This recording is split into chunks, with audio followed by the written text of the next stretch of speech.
আজি মই মিঠা ইডলি ৰেচিপি এটা লৈ আহিছোঁ আৰু তাৰ কাৰণে মই এয়া 2 কাপ চুজি লৈছোঁ আৰু 1 চামুচৰ 4 ভাগৰ এভাগ নিমখ লৈছোঁ।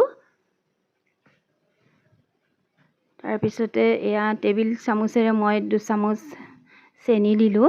চেনিটো আপোনাৰ নিজৰ হিচাপত দিব কিমান মিঠা খায়। আৰু এয়া মই 1 চামুচ বাটাৰ দিছোঁ। বাটাৰৰ ঠাইত আপুনি তেল বা ঘিউ দিব পাৰে। আৰু 2 কাপ গাখীৰ দিলোঁ। মই গাখীৰ দিছোঁ, আপোনালোকে পানী বা গাখীৰ পানী সমানে মিক্স কৰিও দিব পাৰে। আৰু এইখিনি মই গোটেইখিনি ধুনীয়াকৈ 2-3 মিনিটৰ কাৰণে লৰাই দিছোঁ, মিক্স কৰিছোঁ ধুনীয়াকৈ। যিমান ভালকৈ মিক্স কৰিব বাটাৰটো সিমানেই ভাল হ'ব ইডলিকেইটা। আৰু ইয়াত মই আধা চামুচ বেকিং পাউডাৰ দিলোঁ। বেকিং পাউডাৰ দিলে ইডলিকেইটা ফুলি উঠিব ধুনীয়াকৈ। এয়া আধা ঘণ্টাৰ কাৰণে মই ৰাখি দিলোঁ।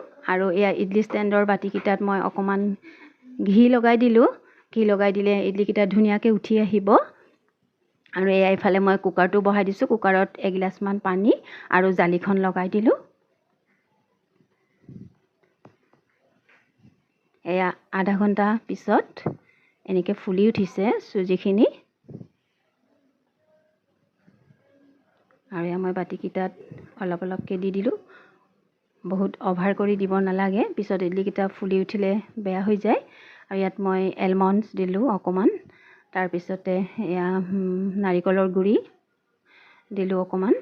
তাৰপিছতে এয়া কেশৰ অকণমান দি দিছোঁ। দেখাত বহুত ধুনীয়া হয়।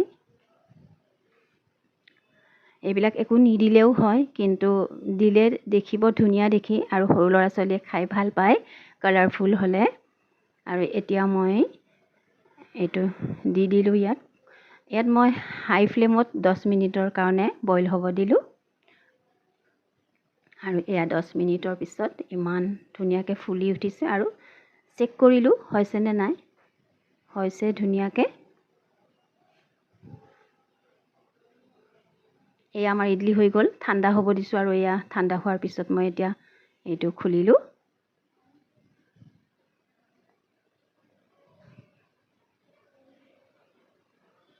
এয়া দেখিবলৈ ইমান ধুনীয়া হৈছে আৰু খাবলৈও বহুত ভাল। মই ইয়াৰ আগত কেইবাবাৰো বনাই খাইছোঁ, খাই বহুত ভাল লাগে। চাহৰ লগত হওক বা গাখীৰৰ লগতেই হওক। এয়া একদম কেকটোৰ নিচিনা হৈছে।